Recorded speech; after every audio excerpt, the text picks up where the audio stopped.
Hello and welcome, ladies and gentlemen, to a BlazeCasting presentation, bringing you a game part of the Out of Control Cup community tournament, and it's a game between the Mobility Gaming and the Divine Free Throwers, the Radiant and Dire respectively. And so these two teams are suiting up to do part of their round robin. It's kind of a best of one, really, type interactions. They each play one round for these games, and they are just going up against each other. Pretty much whoever gets the most points in these different setups will be the victor, unless there is a tie, in which case they will face off for the grand final playoff there. So just kind of a little bit of a round robin, little mini tournament. There are some little prizes and stuff for the winners.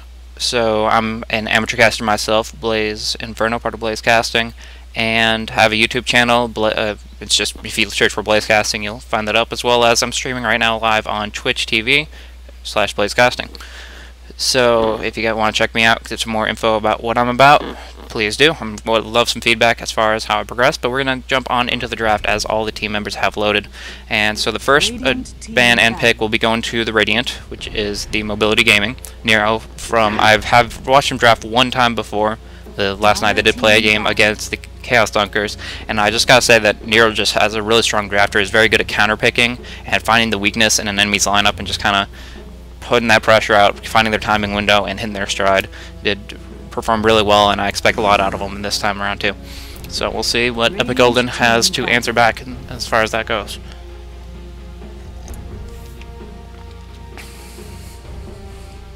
Alright, now starting off with the Naga Siren and the Shrek bands. Pretty common standard bands, both of them being very high tier heroes. The fact that the Naga Siren, her ultimate, it's pretty much she makes her ungankable. While she has it up, she just cannot be attacked. As long as she gets even half a second to pop that off, she will be able to disable the entire enemy team and escape with any allies, and that will enable her to farm up pretty effectively and set up her teammates for really good positioning. The Shrek and Nature's Prophet, really powerful pushers, high tier, and put out a lot of pressure in the early game stages. And so if you're worried about a push lineup, those are definitely two heroes you want to be looking and taking off the board. And Invoker, just a very powerful spell spammer. Now the first pick does come out of Darkseer. There are a number of things that are left open as far as how powerful drafts, and I definitely think the Darkseer is one of those best options there, with the opportunity that he adds to his team with the Vacuum and the Wall of Replica.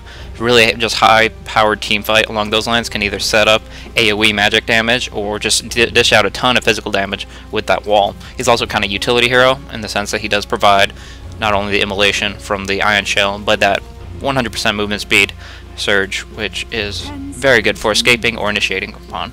So we'll see what Epic Golden has to answer back with that, but so far a very good pickup. And Lion's actually going to be the support of choice for Epic Golden. Starting off with that, he's got powerful disables, kind of like a Shadow Shaman in the sense that he does have the Hex, or I don't know, actually it's called Hex in this. He's actually, yeah, it's called Hex, so I think both abilities are that, but either way they transform into a chicken or frog.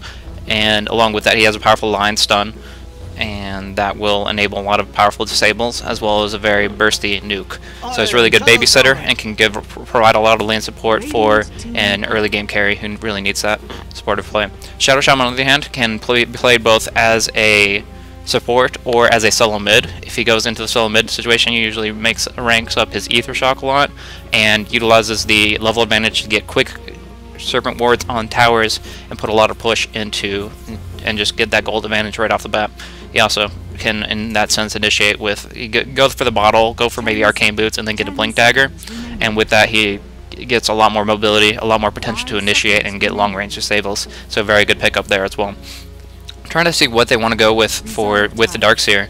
Nero trying to draft up something that'll synergize along with him and kind of utilize his abilities. Now, as Darkseer can kind of play by himself a little bit. He can dual lane, but more often in the higher tier games and professional games, he's generally seen on the suicide lane, 1 versus 2 or 1 versus 3, just kind of surviving as best he can, or going in the jungle and farming up a bit. Not as effective since smoke jungling was nerfed, but the two heroes that they are going to pick up instead to go alongside him is Tinker and Shadow Demon, both very, very high utility heroes that add a lot of bang for their buck with what they bring to the table.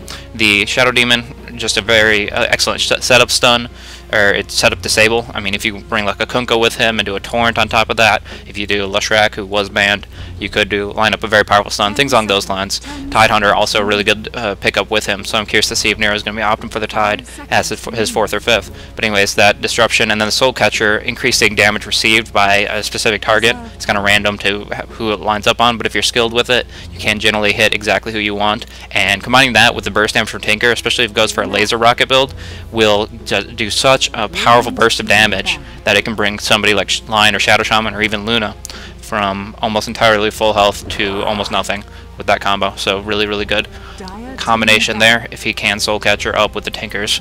And of course Tinker just has a lot of mobile play. He's very global once he gets those Boots of Travels, and he can farm and push lanes out all over the map and just to provide a lot, and he scales very well with his items as he can refresh things like Sheepstick and Shivas and Blink Dagger and Force Staff. So, and the Luna pickup is going to be interesting for the Dire team lineup. The Divine Free Throwers, picking her up. She does a lot, but the problem is she is a lot in a better situation in the middle lane, like if she's farming and getting, you know, twice as much experience. The unfortunate thing is that she generally isn't very good by herself. She needs kind of some assistance. I mean, a good player can still solo mid with her effectively or solo a safe lane, but generally speaking she doesn't get the opportunity because she is pretty easy to shut down with no escape mechanisms. The ban's coming out. The Enigma ban is a really smart ban against that Darkseer. Darkseer saw in a game just the other night that you can combine that Vacuum and that Black Hole so very effectively and just put the hurt on your opponents very, very hardcore. And that's just a really great wombo combo there. Along those lines, the Undying, Windrunner, and Lone Druid all getting banned out as well. And those are some very high utility picks. The Lone Druid and Windrunner generally going by themselves, and the Undying putting a lot of teamfight presence out, especially with those zombies, and affecting them that way. But they do finally pick up their carry. The Radiant team picks up their Templar Assassin, and Mobility Gaming going to utilize that to get as much farm on her and just do some crazy amounts of bursts. I can just imagine that meld with like a Desolator and Phase or a Blink or both, combined with the Soul Catcher and maybe even a Tinker Burst combo. There's nobody going to survive through that. Just huge amounts of burst coming out. I'm not sure about Luna's agility scaling and her base armor. I'll have to check that at the beginning of the game. I'm not sure how well she will stand up against that meld debuff applied with that physical burst amount of physical damage. Now Chen is still on the board if they want to try to counterpick the Enchantress, but the fact that they already have two supportive intellect heroes really doesn't bode well for picking up a Chen along with that. They definitely need something more to add to either push or teamfight.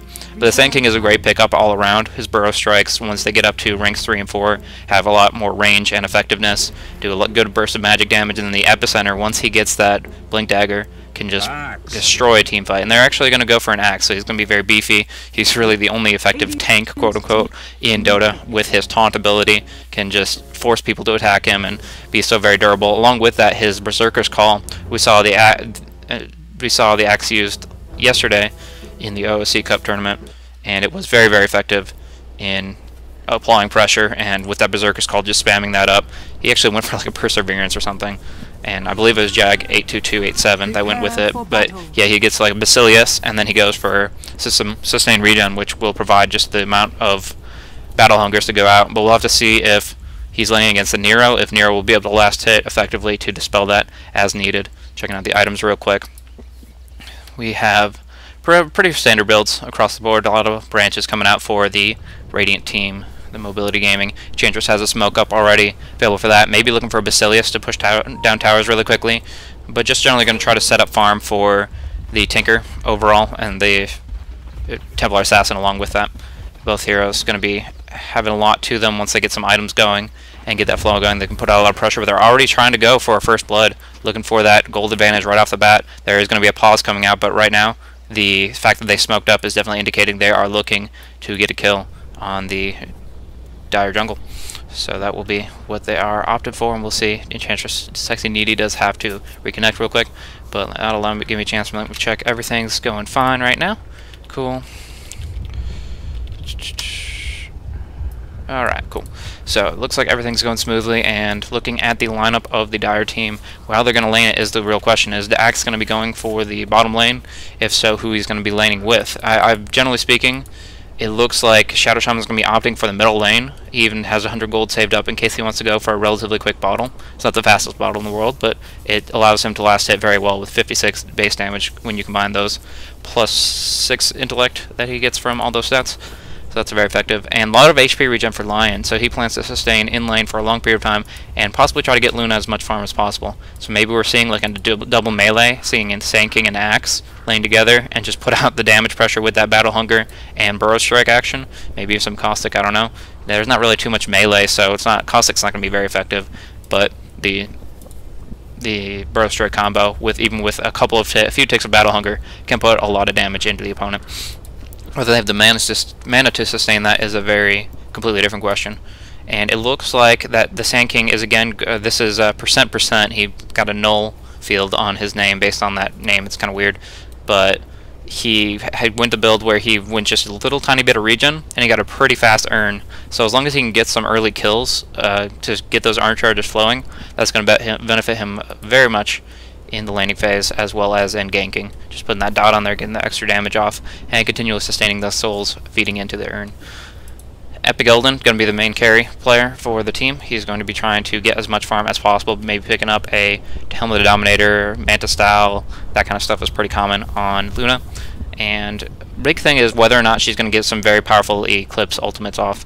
In general, there are a lot of illusions involved, which make it much more difficult to really benefit from that. And if you also include the Enchantress's creeps that she enchants up, it's going to be actually a really tough time to get a very powerful Eclipse. It's going to be distributed a lot among the different things there. Like if there's a wall replica with a maximum of 5 different heroes, plus a couple Shadow Demon illusions, plus let's say 2 creeps from Enchantress, most of those Eclipse beams are not going to be going to a target that is relevant, and that's going to be very frustrating if it's all distributed in that manner. However, the more things to fight is better for Axe, because once he gets his Blink Dagger, he can Berserker's Call on top of all those different items there, and just spin, putting out a lot of damage in that respect, and can put out a lot of pressure depending how tanky he is. He obviously has to have quite a bit of durability in order to manage that, but it can benefit him quite a bit as he moves into an initiator role. But they are waiting on the last guy, Enchantress, just finally coming back in, so we will see him going in that role where they are looking for that first blood, presumably going for a meld first for the bonus armor on somebody, but I guess refraction would be pretty good too if Nero is the one that's going to be focused. Along those lines, Darkseer has an Ion Shot already picked up, and of course the Disruption is going to be key for setting up the very first kill. Actually, I think that, in my opinion, Shadow Demon should be the one going first, just to make sure they can pick off anybody that they do happen to wander by. But we will see very shortly if there's anybody. Torchmaster, it may just be the unlucky one. He's already making a move for top lane, and if he wanders into the jungle at all, there's going to be a lot of pain heading his direction. Having a little bit of lag, but should resolve itself momentarily. Anyways, they are searching around.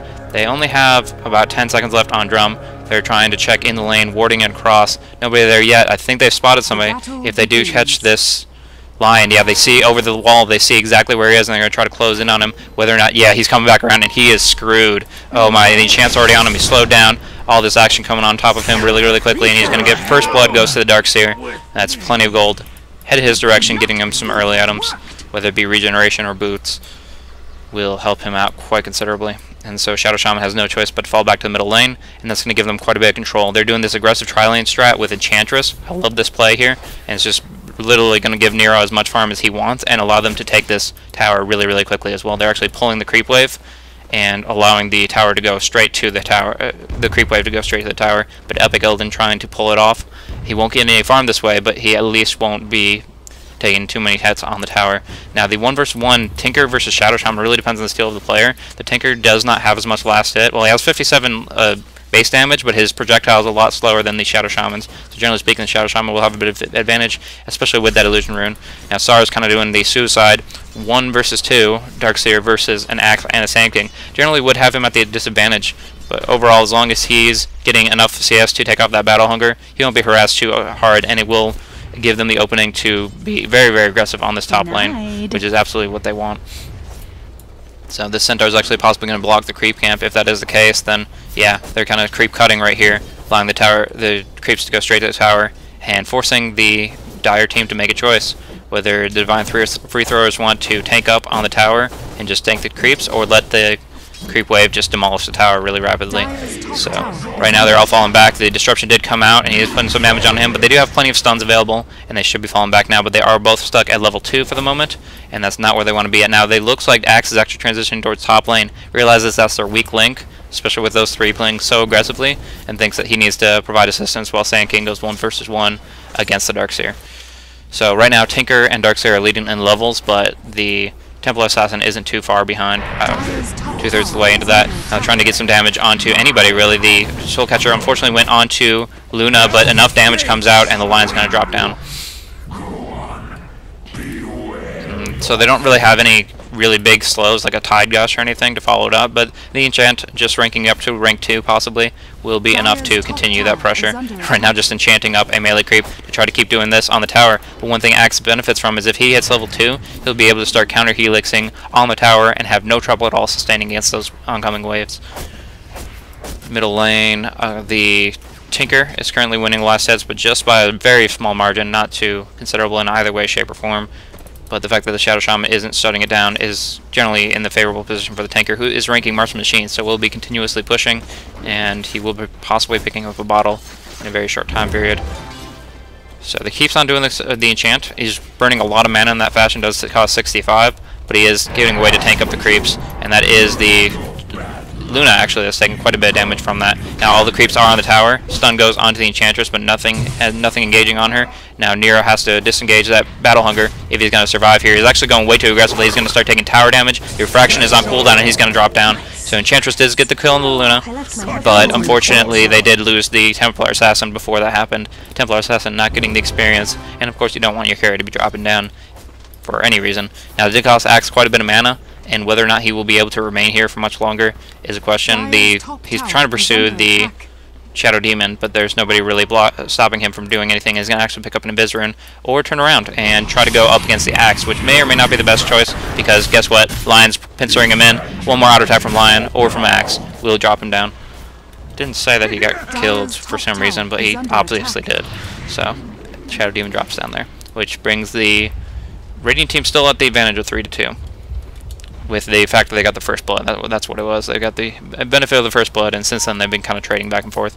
Still trying to put out that pressure, but again, it's 3 people involved. The Observer Ward comes out. I don't know if that's blocking his own camp. It's not blocking his own camp as far as I can tell. It's just trying to get some vision of what's going on in the western part of the Dire Jungle and keep that coverage there. A lot of action going on here. Now Darkseer is actually creep cutting a little bit himself, trying to push action on that. The Templar Assassin's about to get a kill, just needs a little bit more attack range, gets stunned up quite a bit, needs to use his salve to regenerate as much as possible. He is going to, but he's not going to be able to catch up with this Luna, unfortunately. Luna turns around. If Luna...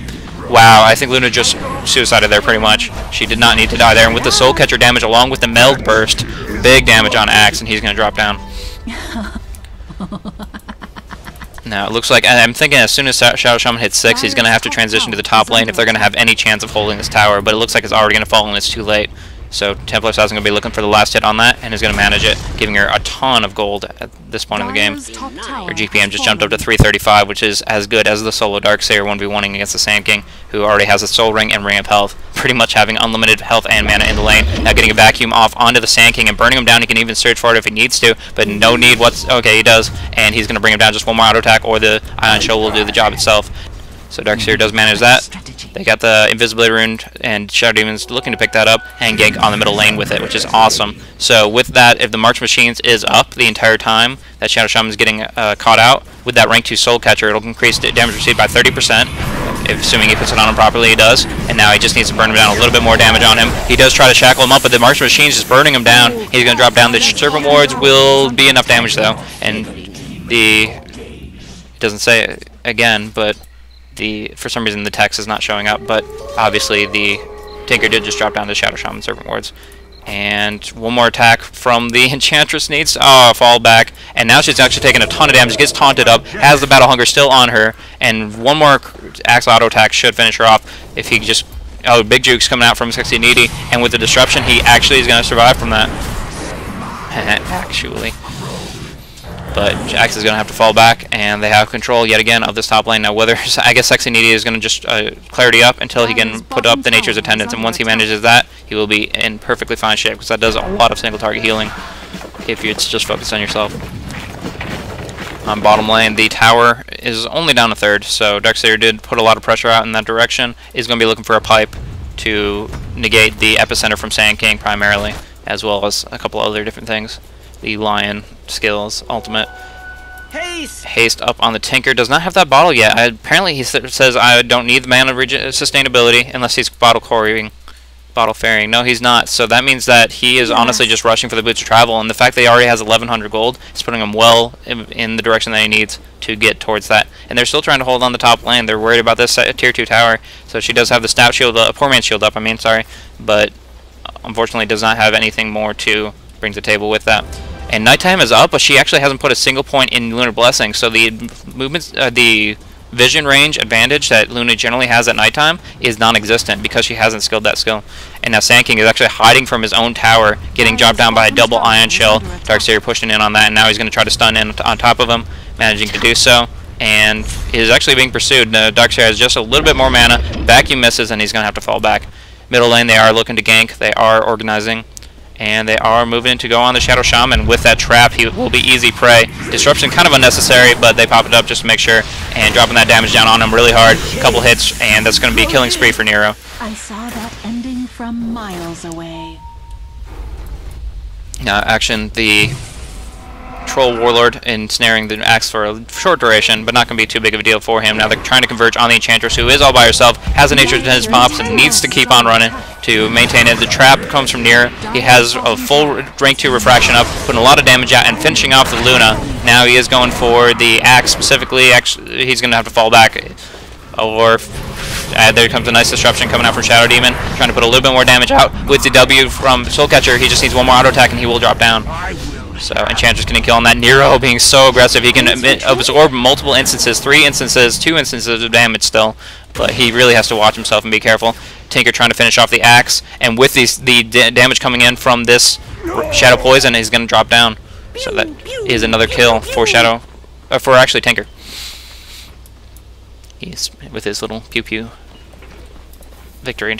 But Tier 1 did drop down on bottom lane as Darkseer was continuously pressuring, and there's really very little this Sand King can do. His Caustic Finale can do a lot against another melee hero, but he doesn't have the HP regeneration. He was going for the Sage's Mask. He has nowhere near as much GPM, and so he was just inevitably forced off the lane once that Ring of Health, once that Soul Ring came into play. The Darkseer has just so much more sustain and forced him off. 108 GPM with Sand King only having 7 and 7 on the lane.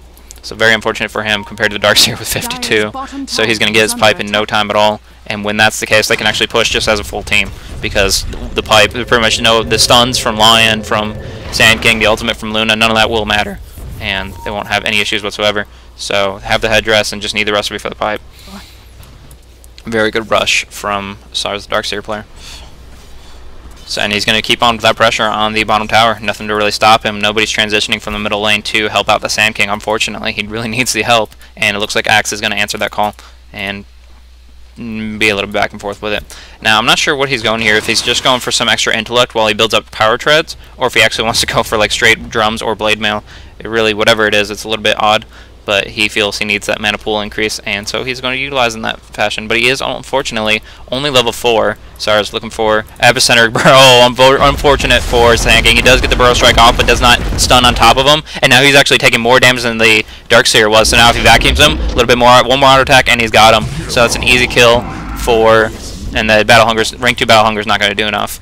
So unfortunately, despite the Epicenter, the fact that the Burrow Strike did not hit made sure that Darkseer had no issue whatsoever with that, especially with his increased magic damage mitigation through the cloak. Perfectly fine there. Now in middle lane, they do have the Shadow Shaman disrupted up, putting a lot of damage on him, and though the Shackles is up, the Nero's going to pop his refraction, and actually no refraction remaining, he's going to die here. Battle Hunger's going to finish him off in just a moment. And that's ending the dominating streak for 340. That's very nice. But it did cost him the Serpent Wards, and it was just effectively a 1-for-1 trade, even if it is a trade on the carry, which is obviously preferable. Dire's bottom tower is under attack. And that looks like Darkseer's finally corying up all his items and getting that amazing Pipe of Insight at only 11 minutes into the game. Very impressive there for his farm. 425 GPM, pretty much uncontested on the bottom lane. So nice play by Sars. And again, thanks for tuning in if you are on the live stream. Awesome to have you have the OOC Community Cup game number 1 of today, at least. It's part of the round robin tournament, so best of 1 effectively. But we'll see who wins between Mobility Gaming, the Radiant team, and the Dire team, Divine Free Throwers. So looking at that, Axe is actually opted for a Tranquil Boots and still has not decided what he's going to be doing with that Robo Magi, or maybe he has something clear in mind, but it's not apparent to me. So they're just trying to get a little bit more farm up on the Luna. She's going to be looking for her Basilius, actually going for an Aquila after the fact, and it doesn't have the stats as, I don't know if you can disassemble the poor man's shield, but there are Slipper's agility included in that. But one way or another, she's going to be looking for an Aquila, which will delay her BKB, which is very unfortunate because the damage coming out from Tinker, the damage coming out from the Impetus, which although it's pure damage, it requires a magical, non-magic immune target in order to qualify for the orb effect and that kind of thing. It puts a lot of damage in there. Now the trap just kind of scares them off and makes them realize, hey, we're out on our own, out on a limb when it comes to trying to defend this tower. They're going to try to come in and do a stun and a deny, but it looks like the damage coming out, he actually did manage to deny. Now whether or not he's going to survive after the fact is a completely different question. The ulti comes out from Shadow Demon on top of him, and the burst damage with that meld and those phase boots just destroying that Lion. But overall, that is a win for them. The advantage of denying a tower and denying 500 gold over to the entire enemy team, not individually but as a whole, is much more effective than just dying once. So really good play by Lion, and is definitely what they needed to stop the momentum a little bit in its tracks. But a tower is a tower, and they will take it. And now a lot of damage coming out from him with the Aghanim Scepter, or not Aghanim Scepter, but the ultimate coming from Sexy Needy will finish off the Axe. Now he is ward trapped right here. He needs to auto attack at least one of the wards out, or he just has a Fade boost. And apparently there's a small hole in there. But with the disruption coming up, they're actually getting trapped up really slow, and just needs a little bit more damage coming out from Nero. He has a refraction up, so but it just fell down. Never mind. And looks like he's not gonna be able to dive because of that 10 seconds remaining on that. Trying to trap them up as much as possible. Sees the Shadow Shaman now, but he can get disabled pretty hard with the stun coming up and the shackles following, but he does actually just use the Ether Shock. Now Nero about to pop his refraction and gonna go in for the aggressive kill, but has to watch himself. Axe can easily taunt him as a follow-up, or just pop up the Battle Hunger and try. Now he can battle, or Call. Yeah, Call will force him out of it, and he's gonna drop down. So a little bit too much over aggression from Nero. He does have advantage as far as items and experience overall, but he needs to really just not play that aggressively if he's gonna be able to farm up his next core item.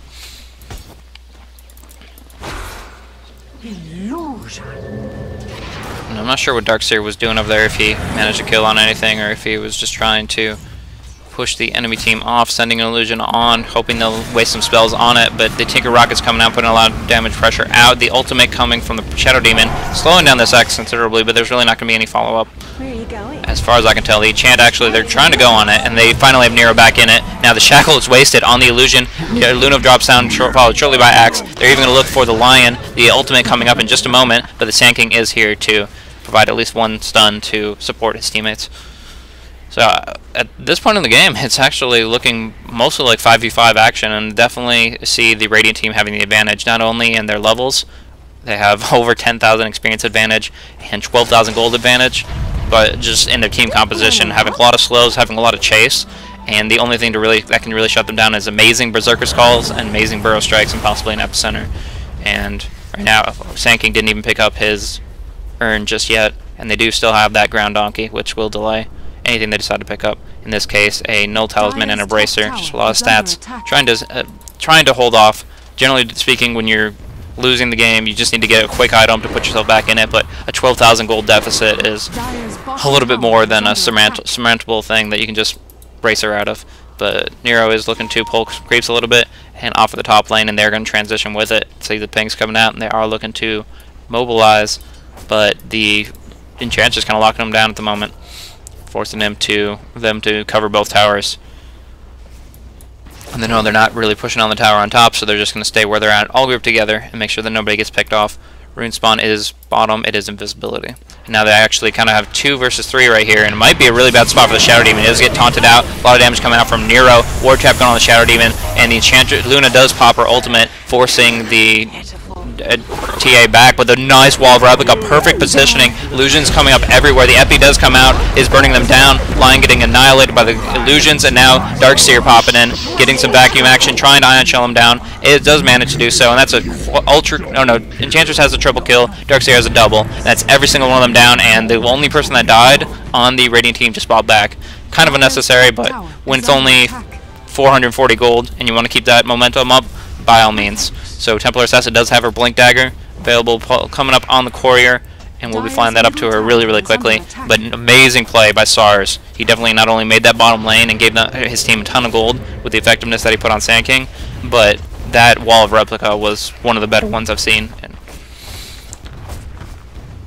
Now there's a disruption coming out, a TA trap that will not land on anybody, but the vacuum coming out, just pulling them into the terrible position, and with no taunt available from the Axe, they are just putting so much damage out. Nero going across and just burning people down, has a meld available, and is going to have to pop it to survive here. Sand King has a stun up now for 5 seconds, and a lot of damage coming onto Axe. Now Enchantress trying to finish off the Luna, and with the ultimate will finish him off. Now the Soul Catcher is still on the Axe, and if a couple more auto attacks went into him, he would die. But actually Sand King finishing off the Shadow Demon, diving a little bit too hard, and him landing the Burrow Strike after his Sandstorm will manage it. But now Axe is in a really bad spot, no mana at all, and just a couple more autos will finish him off. Now Sexy Needy needs to get out of tower range, not going to happen, and he's going to drop down. Enchantress buying back as well. So diving a little hard, and the one issue with that, although they did generally win that fight, is that when a team is behind, the best thing they can try to do is generally trade heroes. So the fact that they lost a handful, but they also got a number of really good kills, especially on this high-level Darkseer, really puts the ball a little bit back in their court. It obviously doesn't equalize what just happened in the past 18 minutes, but it still helps them get a little bit closer to their goal of being equal to their opposition. Okay, so they put the Sentry Ward up, but he doesn't see the Observer Ward. I really don't know why he's not attacking that. Okay, this is an Observer Ward. The Sentry Ward just expired, and so he doesn't have that option. Or maybe they were all Observer Wards and he never saw it in the first place. But there are 2 wards up on that plateau. My bad not seeing the coloration, but Vacuum coming in from Darkseer, trying to do a little bit of pressure. But again, he is right outside their 2-3 tower. What does he expect to happen? He's 2 versus 5 right now, and he's ward trapped in. No amount of maximum movement speed is going to help you out of that. Now the Epicenter comes through with the Burrow Strike, burning down the Darkseer, definitely going to fall. And he does get the wall replica up, though. Now Nero trying to get some kills picked up because of it. Sand King does pop that. Luna does pop her ultimate. And so the Sandstorm will keep the Sand King alive. Nero needs to blink out right now, or he's going to have a big problem coming at his direction. He does get a nice kill onto Lion, and with the burst damage and the assistance of the Shadow Demon, actually gets a triple kill out of that. So I thought he was in a pretty bad position, but with the support of Shadow Demon along with the continuous damage from Tinker, really effective now. They just need to finish off. March Machines will take off the Sand King with just 1 tick. And that's another pretty much full team wipe. Everybody's respawning quick because the levels are low, but if you look at it, level 14 Tinker, level 13 Enchantress and Darkseer, 12 TA, and then a 12 Sand King. Everybody else is 9 or below.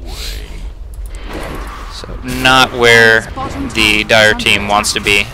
Divine Free Thrower is having a really rough time of it at this point in the game, and Axe is actually opting for that Blade Mail. And the last hit goes to Tinker. Shadow Shaman putting a little bit too much damage into it and giving him that kill away. The Lion comes up with a stun, and it doesn't look like Nero's going to choose to follow, and that he is back at base relatively safely. Now I believe that the Radiant team, that Mobility Gaming, should be looking for Roshan. The meld damage from meld can reduce Roshan's armor. He currently has 5 available right now, and with this meld we'll drop it down to -3, which is an amazing amount, and this pretty much can keep it up 100% of the time. So it's an amazing amount of reduction, and with their level advantage they can really just push for the win with that Aegis up on the Templar Assassin. But right now Axe does get a taunt on creeps, apparently. Not sure about that, but they are going to be able to fall back in time before the enemy is able to gank them up.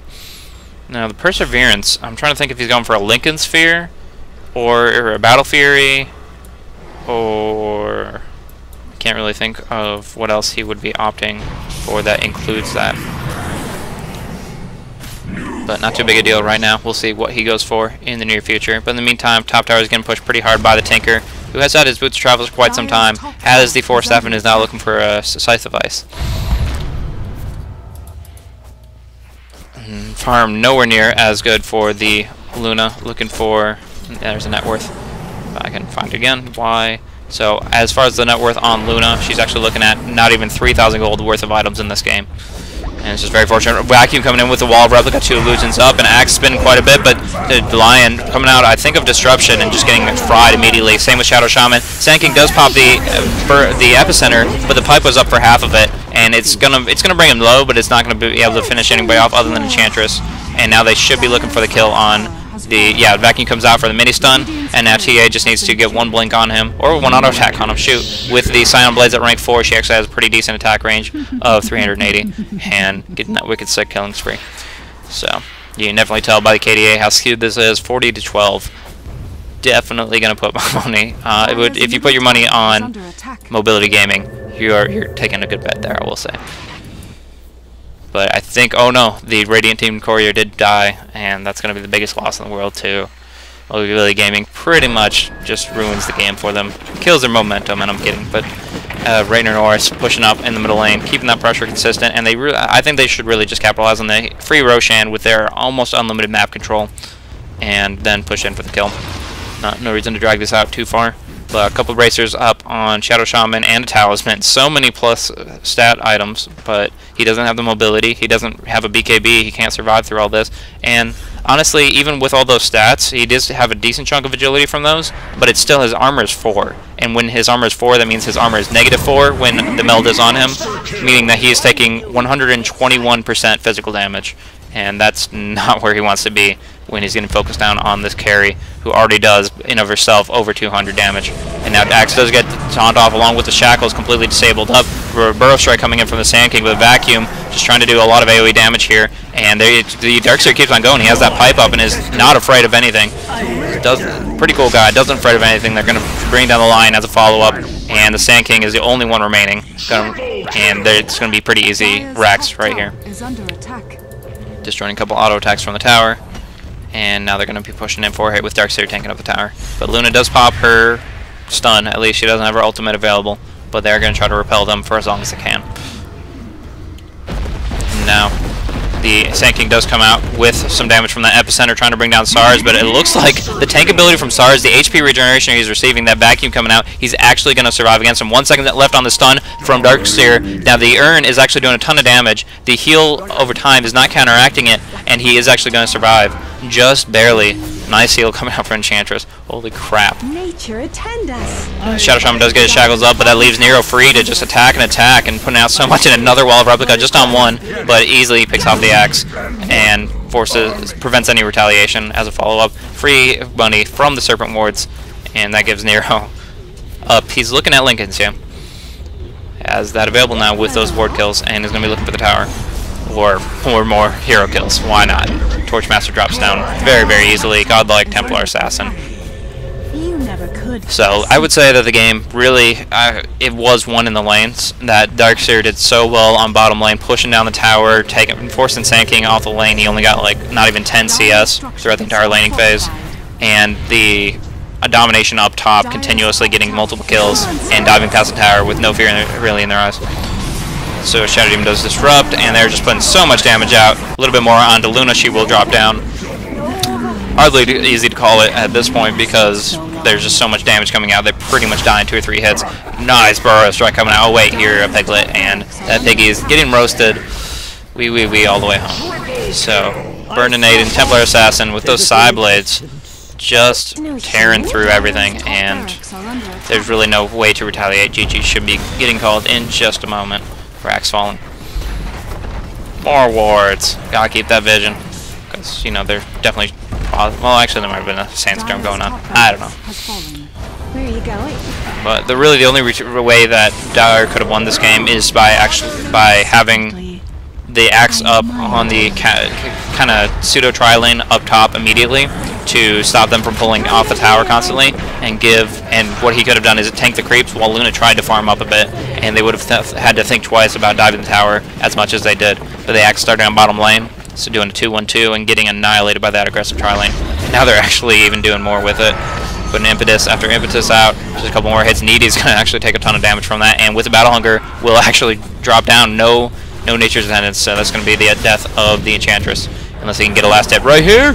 Oh, now the Epi does come out, but Pipe is up. she probably should have taken Love more seriously, but I think she's not complaining too much, and I'm just going to stop calling it because everybody's dying. Radiant is killing Dire team. Big surprise. Radiant's bottom tower is under attack. But this Tinker just putting out a lot of damage pressure continuously with his almost unlimited mana pool. With that, March Machine's just rearming that over and over with only 1 second cast time on his ultimate now, and being able to just continue to put out tons of magic damage without worry about them focusing him too much. And now with that Soul Catcher, 2-shot, and Luna just again, she had no farm in the game, she couldn't win her lane, and it just started steamrolling from there. So well played by the Mobility Gaming. Nero drafting very well, setting up their lanes for success very well, and playing so aggressively that there was really no opportunity for retaliation from the Divine Free Throwers. So, well, hopefully you guys enjoyed this game. We'll have another game coming up between a couple more teams for this tournament as soon as they finish up with their whatever game they're doing. It's scheduled for 9:30, but should be coming up a little bit earlier than that. Anyways, if you guys enjoyed this, you can see that by my icon that I should have in the bottom left corner there that this is BlazeCasting. I do have a YouTube channel, or you can just YouTube search BlazeCasting, and on twitch.tv/BlazeCasting. That's where I'm streaming at the moment. So, good game indeed. And that's going to be the end. You can see the scoreboard, but it's kind of obvious who had the upper hand in most of this game. Alright.